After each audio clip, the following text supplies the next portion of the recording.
नमस्कार साथियों।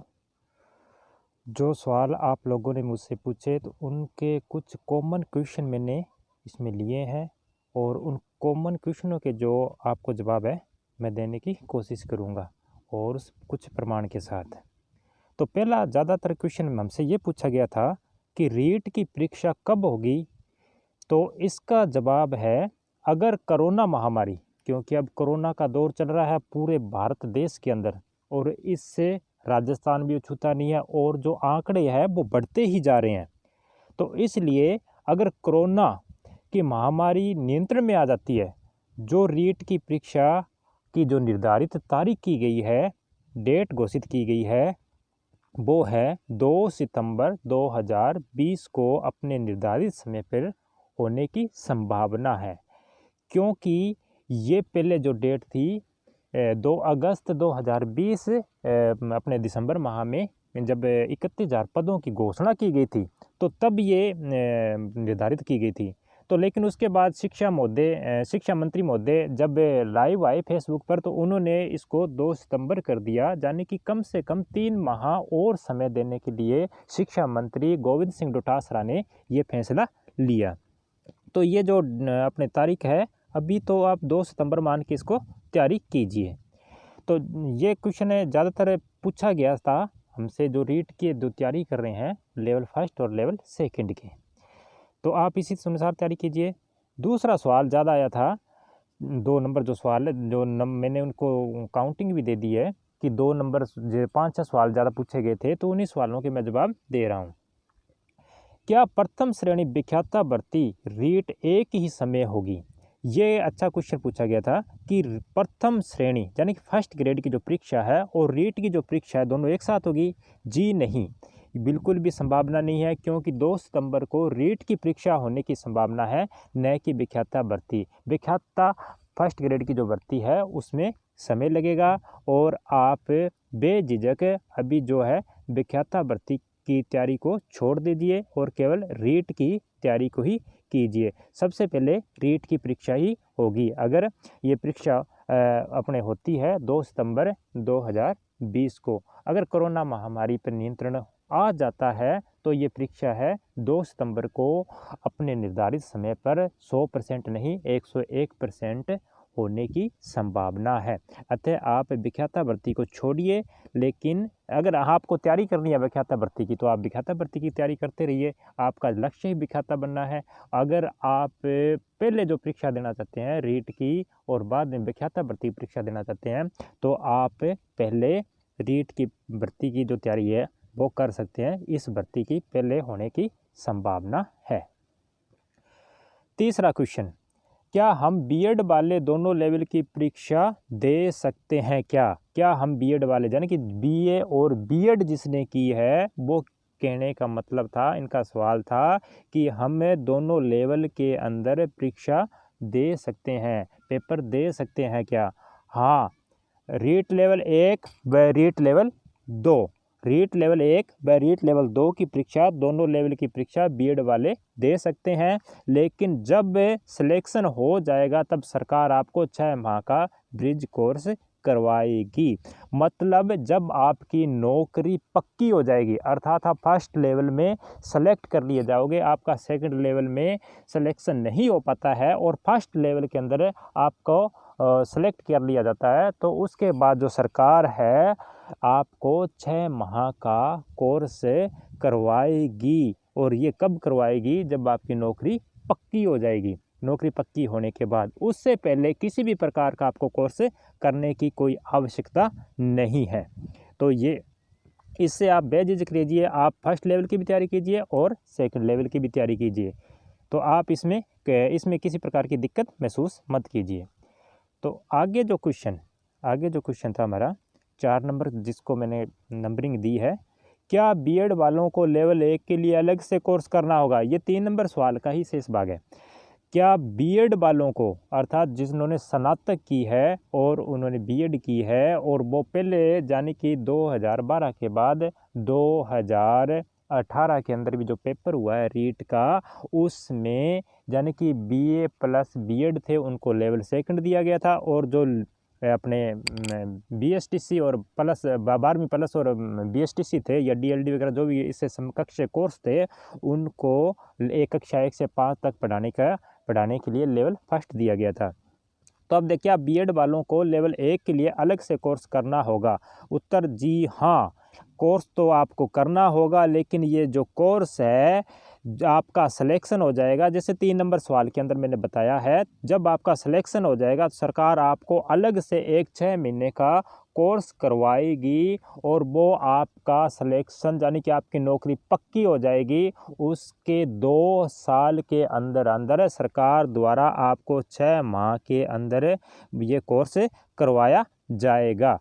तो ये कोर्स आप तभी कर पाओगे जब आपकी नौकरी पक्की हो जाएगी लेवल 1 के अंदर, लेवल फर्स्ट के अंदर। अगर आपका सिलेक्शन लेवल 2 के अंदर हो जाता है तो फिर आपको लेवल फर्स्ट का जी कोर्स करने की भी आवश्यकता नहीं है, या अपने आपका जो सिलेक्शन है दोनों लेवल में हो जाता है, फर्स्ट में भी सेकंड में। और लेवल फर्स्ट में आपको स्कूल मिल जाता है नज़दीक, तो आपको उसमें क्या मिल जाता है, स्कूल नज़दीक मिल जाता है। और नज़दीक स्कूल मिलने की वजह से आप क्या करोगे कि अपने क्या करते हैं, लेवल फर्स्ट में ही ज्वाइनिंग ले लेते हैं। तो लेवल फर्स्ट में जैसे ज्वाइनिंग ले लोगे तो आपको ये ब्रिज कोर्स करना पड़ेगा। अगर आपने दूर जैसे बाड़मेर, उदयपुर दूर भी अगर आपकी रैंकिंग कम थी तो आपको दूर जो विद्यालय मिल गया है तो उस विद्यालय में आपने ज्वाइनिंग ले ली, आपका फर्स्ट लेवल में सिलेक्शन हो गया, सेकंड में हो गया, लेकिन आपने ज्वाइनिंग सेकंड लेवल में ली है, तो आपको ये जो कोर्स है, ब्रिज कोर्स है, ये करने की आवश्यकता नहीं है, किसी प्रकार की भी आवश्यकता नहीं है। तो ये था आपका क्वेश्चन।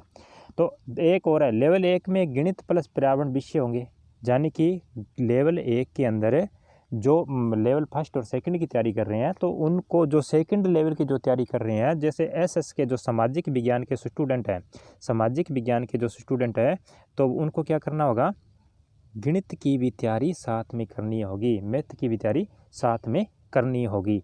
और लेवल फर्स्ट के अंदर एक तो पर्यावरण, अगर जिसके पास सामाजिक है, सामाजिक अध्ययन है, सामाजिक विज्ञान है, तो वो यानी कि पर्यावरण का जो सिलेबस है आसानी से अपने कवर कर सकते हैं, उन्हें किसी प्रकार की दिक्कत आने वाली नहीं है। तो इसमें आपको अलग से जो 30 नंबर की जो तैयारी है वो आपको गणित विषय की करनी होगी, तो आप इसके लिए पात्र हैं। तो आगे का क्वेश्चन देख लेते हैं। हाँ, ये आपको मैं कुछ प्रमाण दिखाना चाहता हूँ, प्रमाण के साथ, कि क्या आप ये जो फर्स्ट लेवल के अंदर हम वास्तव में ही बैठ सकते हैं, या सरकार ने ऐसा वास्तव में कोई नियम बना दिया है कि हम फर्स्ट लेवल के अंदर बैठ सकते हैं। तो जी हाँ, NCET यही गोविंद सिंह डोटासरा ने कहा था। NCET ने दिनांक 28/6/2018 को एक प्रपत्र जारी किया था, और उस प्रपत्र में ये कहा गया था कि जो बीएड प्लस बीए है वो भी फर्स्ट लेवल की जो परीक्षा है दे सकते हैं। तो उनको करना क्या होगा, अलग से सरकार द्वारा ब्रिज कोर्स करवाया जाएगा। तो ये सरकार द्वारा फैसला लिया गया था, और NCTE का भी ये फैसला है। कुछ इसके साथ प्रमाण दिखाना चाहता हूँ। देखो, ये अखबार में भी न्यूज़ आई थी कि बीएड वाले भी बन सकते हैं, बीएड वाले भी बन सकते हैं। ये बड़ा करके दिखा देता हूँ मैं। बीएड योग्यताधारी भी बन सकते हैं, अभ्यर्थी भी बन सकेंगे 5वीं क्लास के तक के शिक्षक अर्थात अध्यापक। NCERT ने नियमों में संशोधन कर अभ्यर्थियों को दी राहत, 6 महीने का ब्रिज कोर्स करना अनिवार्य होगा। तो आप इसका स्क्रीनशॉट लेके भी देख सकते हैं। ये देखो, बड़ा करके मैं दिखा रहा हूँ इसको, और आगे भी देखो ये क्या कहा है कि तृतीय श्रेणी शिक्षक भर्ती में प्रथम लेवल से हो गए थे बाहर, यानी कि वर्ष 2012 में जिला परिषदों के माध्यम से 40,000 पदों के लिए की गई तृतीय श्रेणी शिक्षक भर्ती में बीएड योग्यता की अभ्यर्थियों को पहली बार प्रथम लेवल की भर्ती से बाहर कर दिया गया था, और उसमें महज द्वितीय लेवल के पदों की भर्ती में ही सम्मिलित किया गया था। किया गया था। उसके बाद में प्रदेश में वर्ष 2013, 2016 व 2018 में करीब 1 लाख से अधिक तृतीय श्रेणी शिक्षकों के पदों पर भर्ती हुई, लेकिन बीएड डिग्रीधारियों को सम्मिलित नहीं किया गया था। जो बीएड वाले थे उनको इसमें सम्मिलित नहीं किया गया था, और अब क्या हो गया, इनको सम्मिलित कर लिया गया है। तो आगे का एक और प्रमाण दिखा देता हूँ मैं इसका। जो भारत सरकार ने अपना राजपत्र जारी किया है, राजपत्र किया था जारी 28/6/2018 को। इसमें देखो, जिसने एनसीटीई द्वारा मान्यता प्राप्त संस्थान से शिक्षा स्नातक की उपाधि प्राप्त की है, उस पर कक्षा 1 से 5 तक पढ़ाने के लिए अध्यापक के रूप में नियुक्त हेतु विचार किया जाएगा, किंतु इस प्रकार अध्यापक के रूप में नियुक्त व्यक्ति को प्राथमिक शिक्षक के रूप में नियुक्त होने के 2 वर्ष के भीतर यानी कि 2 वर्ष के अंदर उसको अलग से क्या करना होगा, ब्रिज कोर्स भी करना होगा। किसी मान्यता प्राप्त प्राथमिक शिक्षा में 6 महीने का एक सेतु पाठ्यक्रम, यानी जिसको ब्रिज कोर्स के नाम से जाना जाता है, आवश्यक रूप से पूरा करना होगा। ये भारत सरकार ने राजपत्र जारी किया था 28/6/2018 को। तो ये मैंने प्रमाण भी इसके साथ आपको दिखाए हैं, तो ताकि आपको इस पर विश्वास हो जाए कि आप फर्स्ट लेवल के लिए वास्तव में पात्र हैं। तो आगे देखिए, सवाल नंबर 5, क्या बीए का वेटेज होगा? वेटेज का तो भाई समस्या थी सबसे बड़ी, और वेटेज के लिए ही यानी कि उपेंद्र यादव हैं, वो भी इसके लिए संघर्ष कर रहे हैं कि इस वेटेज को ख़त्म कर दिया जाए। और जो सरकार है, जो सत्ता में आई थी कांग्रेस सरकार, इसने भी अपने जो घोषणा प्रपत्र है उसमें ये डाला था कि जो वेटेज, यानी वेटेज तो नहीं कहा गया था, उसमें विसंगतियाँ, रीट की जो विसंगतियाँ हैं वो दूर करने का प्रयास करेंगे। तो सबसे बड़ी जो विसंगति थी ये वेटेज वाली थी। वेटेज वाली कैसे थी? क्योंकि कुछ यूनिवर्सिटियों ने 90% की जो एडिशनल की जो डिग्रियां हैं वो दे दी थी, और जो बच्चे मेहनत करने वाले बच्चे थे वो इससे बाहर हो गए थे, और जो डिग्रियां, फर्जी डिग्रियां लेके आए थे, उनका सिलेक्शन हो गया था। तो अगर सरकार एक ही पेपर करवाती है, तो बीए का वेटेज सरकार द्वारा 90-10 या 95-5 किया जा सकता है। 90-10 या 95-5 किया जा सकता है, अर्थात 95% तो रीट के होंगे और 5% हैं वो आपके बीए या जिसको स्नातक बोलते हैं उसके होंगे। या 90-10 किया जा सकता है, 90 रीट के होंगे और 10 है वो स्नातक विषय के जोड़े जा सकते हैं। अगर विषय का अलग से पेपर करवाया जाता है तो समय लगेगा, अतः एक ही पेपर के ज़्यादा होने के चांस हैं, क्योंकि ज़्यादा खर्चा आता है, नकल की समस्या रहती है, बहुत ज़्यादा, यानी कि उतने ही विद्यार्थियों को दोबारा फॉर्म भरवाए जाएंगे, समय लगेगा और पेपर लीक वगैरह हो जाते हैं। तो इन प्रकार की विसंगतियों से हटने के लिए तो ये क्या करेंगे, या तो इस वेटेज को 90-10 कर देंगे या 95-5 कर देंगे। क्यों इस वेटेज को ख़त्म नहीं किया जा सकता? जब ये जो संशोधन किया गया था, नियम लागू किया गया था, तो इसमें जो शिक्षा समिति के जो सदस्य थे वो बैठे थे, और इसमें जो हाई कोर्ट है उसने इस वेटेज को लेके शामिल हुए थे, यानी कि अनुमति दी थी। तो इस तरह से, लेकिन अब ये विसंगति है तो इसको दूर करने के लिए 90-5 या 90-10 इस पे अपने क्लियर नहीं कह सकते, क्योंकि पेपर दोबारा भी एक और विषय का जो पेपर है वो अलग से भी करवाया जा सकता है। तो आप इसी अनुसार तैयारी कीजिए कि पहले तो आपकी जो जंग है रीट है 2 सितंबर है, उसके बाद जो देखा जाएगा, और जो विज्ञप्ति है जैसे जारी की जाएगी उस विज्ञप्ति में सब कुछ क्लियर हो जाएगा। तो आगे देखिए, 6 नंबर सवाल है जिसको मैंने नंबरिंग दी है 6। रीट का सिलेबस क्या होगा?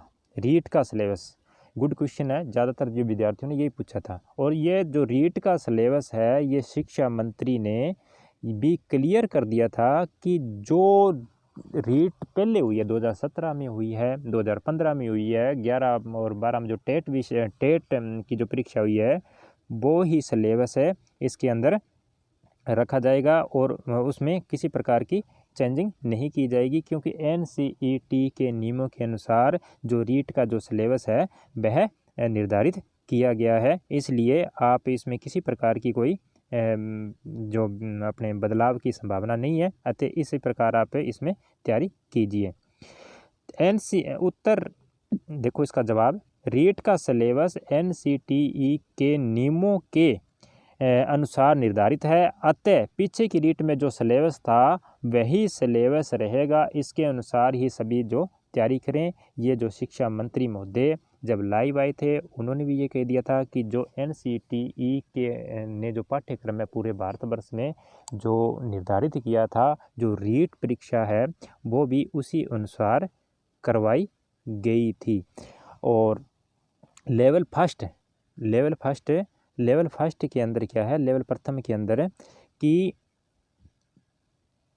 ना ही तो वेटेज होगा, आपकी जो रीट परीक्षा है वो ही एक जो पेपर है वो ही होगा और उसी के अनुसार आपकी जो मेरिट है वो बनेगी। तो इसमें कोई किंतु परंतु नहीं है। और सिलेबस जो पहले का जो सिलेबस है, मैंने एक बार पहले भी कहा था सभी को कि जो सिलेबस है उसमें किसी प्रकार का बदलाव नहीं किया जाएगा, इसलिए आप जो तैयारी है आप उसी सिलेबस के अनुसार करते रहिए।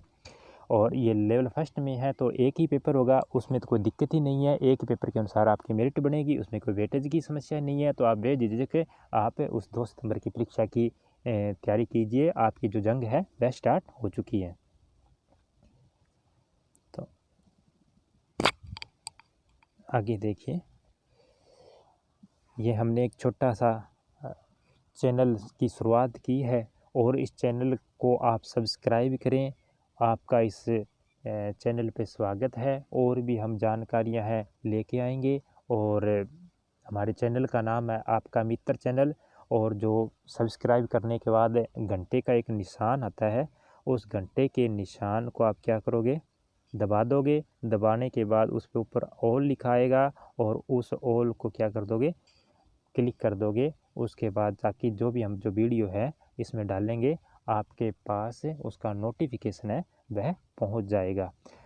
धन्यवाद, आपने हमारे चैनल को इतना मान सम्मान देना शुरू कर दिया है। आप सभी के सहयोग रहा तो हमारा जो चैनल है वह काफ़ी ग्रोथ करेगा। और हमारे चैनल को लाइक, सब्सक्राइब व घंटे के बटन को दबाएं और कमेंट भी आप अवश्य कर दें। इसमें आपका कुछ नहीं जाने वाला है और मेरे पास कुछ आने वाला नहीं है।